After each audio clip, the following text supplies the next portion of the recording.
Good morning and welcome to another Out of Spec Reviews video. We are fueling up the Mazda 3 all-wheel drive turbo hatchback, new for 2021 with this 2.5 liter four-cylinder made into a standard all-wheel drive system. We are going to do our typical 70 mile per hour highway efficiency test. So let me get started and I'll explain the procedures. What I'm doing here is I'm at our usual spot. It is very cold outside. It's about 13 degrees Fahrenheit and it's snowing. The highways are still dry, which is why I'm running out to do this right now. The car's at operating temperature. I drove it up here. We are gonna jump right on the highway after a full tank of fuel. Once this completes filling, we're gonna let it sit for about 30 seconds and then do one more squeeze until it clicks off, and that's how we know it's full. We're gonna jump on the highway here, lock in the speed at 70, go up to Cheyenne, Wyoming, and back here to Wellington, Colorado, and that's how we do a loop style test to counteract any wind and elevation. Thankfully, it's a really still day today, and this car has a really tiny tank. This thing was on dead empty, and it only took 10 gallons, so wish it had a larger fuel tank for sure, but let's run it in our tests and see how well it does. I'm excited. I think it should do pretty good. I love this 2.5 liter engine so far. Well, I'm covered in a little bit of snow, but I have the vehicle's tank fully topped up. It's not running right now. Typically when I run these tests, I run the temperature somewhere between 68 and 72 degrees on automatic. I'll do the same here for climate control. There's no eco mode in this car, so we're just going to put it in drive, in normal mode, and use adaptive cruise control to keep us at the speed. I'm hoping the snow doesn't kill us too much here. If the highways get wet, then we'll have to add it to our wet weather range test, or efficiency test, I should say. And what else? There's other points too that I need to say. Tire pressures have been set to manufacturer rating, as we always do. And I set them this morning when it was cold, so they are accurate right now. Yeah, cold and snowy, not the best conditions, but this is Colorado for you. This is real world MPG testing, and we run every car through this. This will be part of our cold weather MPG test series. Of course, in the summertime, we'll be running cars on a different list. I think they'll just perform so differently. You can run the Mazda on regular fuel or premium. There's two different power ratings, and it doesn't say anything about MPG differences, but I filled it up with premium just in case it gets better fuel economy with better fuel. So I'm going to start this thing up. We're going to jump right on the highway. Here we are. We're going to go start button on. Air conditioning's at 70 auto. Heated steering wheel and heated seats are off, as we always do. We're going to take off the handbrake, and off we go then to Cheyenne, Wyoming, and back. We're on a trip to nowhere, trip back to here, as usual. That's our garbage company. All right, jumping on the highway. Looks like the highways are still dry, which is great. So let's hope they stay that way. That'll be the best thing to get the best numbers out of this car.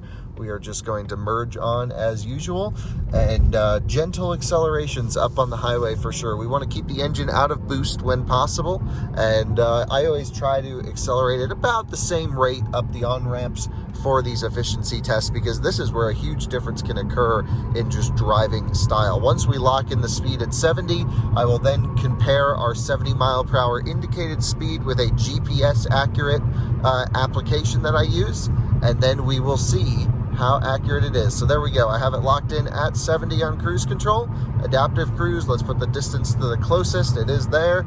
And the goal is to not drag behind anyone, but looks like the highways are pretty empty today, which is exactly what we want. I just checked the weather report, and it looks like in tomorrow night, it's going to get down to minus 15 Fahrenheit, which is pretty cold for our area here. Kind of looks like a frozen tundra already up here in northern Colorado, doesn't it? The Rocky Mountains are just there, but you actually can't see them because of the fog and cloud cover. So anyway, I would say we're still rocking on dry pavement, which is great, although I'll definitely keep an eye on it as we keep going and adjust our title for the video. If it's a wet or dry MPG test, right now it's definitely a dry test.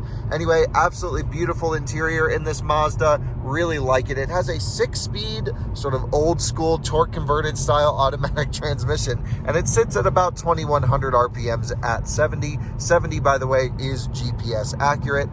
When we get closer to this truck, I'll move over to pass. I don't want any aero advantage, and that's fine for a 4-cylinder. 4 cylinders are pretty efficient at that RPM range right there, and absolutely loving this car. I did a whole series on TikTok, if you don't follow us, on Out of Spec Studios, on the 5 things I like and the 5 things I dislike about it. That should give you a pretty good idea as to how this truck or this car feels to drive and is to live with. It's definitely time to talk about noise level, overall highway refinement, and driving feel up here at speed. And man, this car is just so great. I'm not sure if this video will go up before or after. However, I've done a video now where I go through the highway, city, and canyon blast, like a real performance drive in this car, and talked about how it handled each of those scenarios.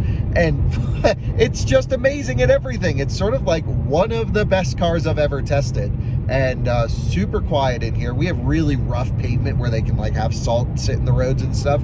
And yeah, I mean, we're just sitting in this frozen tundra, and it's quiet and comfortable and cruising along at 70 like nothing. Really, this car is truly exceptional. It's a 9 out of 10 from me. So great on the highway, really good steering and suspension, noise, and overall refinement. The cruise control, when I set it at 70, stays at 70. Some cars go up to like 71, 72, 68 for like hills. This is just locked in, really awesome, and no complaints here on the highway.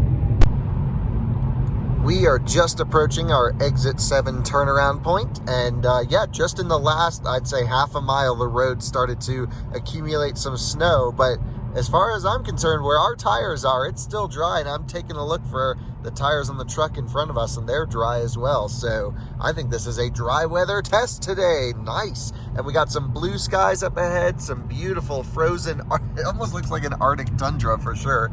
We are backing off here just for a half a second because that truck was pelting us with a little rock. Don't want to chip up the windshield on this thing at all, or the paint. And yeah, our exit's just right here. We'll turn around and head back the other way. And here we are reaching the halfway point. I do have to note, this car has great cold weather insulation. The doors are nice and warm, even though this car sat outside overnight. Pretty impressive, actually, to keep this cabin so insulated. You can see they just dropped some of this road salt down. But the nice thing about this particular loop is we don't ever have to stop. As long as we let this traffic coming through go, looks like there's no one, we are good to just do lots of left turns with no traffic light. It's exactly what we want for a highway MPG test. Not a lot of idling, just a lot of moving, and we keep our time at 70 miles per hour maximum. Awesome. Let's merge up back to 70, and then we'll see you back to the gas station. And we have reached our exit, number 278 right here. And perfect conditions, really. It's just been dry but cold, 11 degrees Fahrenheit. It hasn't diverged from 11 this entire drive. And at least I believe it hasn't diverged. Yeah, can't wait to see what this thing did. Let's get it fueled up at the pump. Same method. We're going to fill it up all the way, and then we are going to let it sit for 30 seconds, torque over the tank, one last click, and then we'll see what kind of numbers we get after running some calculations as usual. And here we go, the moment of truth. 91 octane, the car runs better on it, so we'll fill it up with it. And let's see how she does.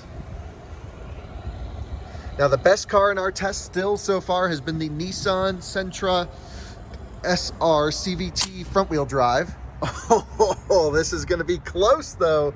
We'll see how much it takes. So starting the 30-second timer, we'll let this thing go, and then we'll see the numbers inside the car.